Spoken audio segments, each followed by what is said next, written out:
Eu queria falar para vocês que o destaque dessa sessão de hoje foi exatamente a rapidez com que a decisão foi tomada. Ao contrário daquela sessão lá de março, em que Jair Bolsonaro estava entre os denunciados, que foi bastante longa, foi durante 1 dia e meio o julgamento. Dessa vez foi apenas 1 dia e 1 dia que acabou rápido, né? Agora a decisão já está toda tomada em poucas horas e a gente vê que essa é uma tendência para os próximos julgamentos aqui no Supremo Tribunal Federal. Lembrando que tem mais 2 núcleos que serão julgados, que terão a denúncia julgada agora em maio, então vão completar 33 denunciados. A PGR denunciou 34 pessoas. Então, esse que está faltando é o Paulo Figueiredo, que mora nos Estados Unidos, teve um probleminha na notificação a ele, e aí esse julgamento não está ainda agendado no Supremo Tribunal Federal. Mas a tendência dos próximos é isso, que sejam julgamentos mais curtos. Por que foi curto hoje? Porque aquelas questões preliminares, ou seja, aquelas questões que as defesas alegam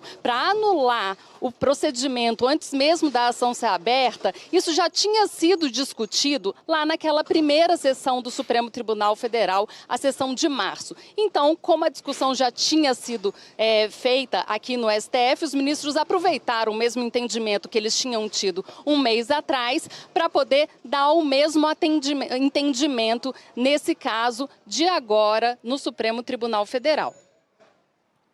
Muito bem, então, vamos ver se a Carol consegue nos ouvir agora, né? Ela estava com um probleminha no retorno. Carol, consegue nos ouvir agora, né?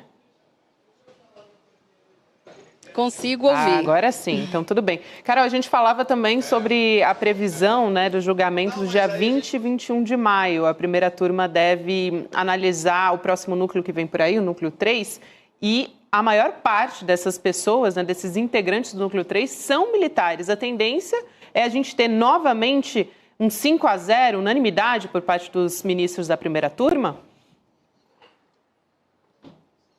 Gabi, é o que se diz aqui no Supremo Tribunal Federal, que essa é uma tendência. Como a gente sabe, nessa fase processual, que é de recebimento de denúncia, eles analisam umas questões bastante técnicas, ou seja, que é indício suficiente de que aquele ato aconteceu de fato e que ele pode ser imputado às pessoas que estão sendo denunciadas pela Procuradoria-Geral da República. E aí, depois de aberta a ação penal, depois de recebida a denúncia, é que começa uma nova fase processual, aí sim, para saber se as denúncias apresentadas pela Procuradoria-Geral da República tem algum tipo de veracidade, se pode ser comprovada, né, com provas, com depoimentos, e aí sim vão ser julgados esses réus culpados ou inocentes ao fim do processo.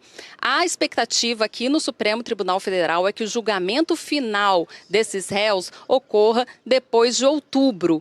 Então, até lá, vão ter investigações correndo nessas ações penais. Lembrando que temos agora 2 ações penais abertas. A primeira contra 8 réus, agora essa que foi aberta hoje contra 6 réus, e os próximos réus vão ser, essas denúncias vão ser analisadas em maio. E aí vamos ter, então, todas as denúncias recebidas. Essa é a tendência, que todos os acusados se transformem em réus aqui no Supremo Tribunal Federal, sejam eles civis ou militares.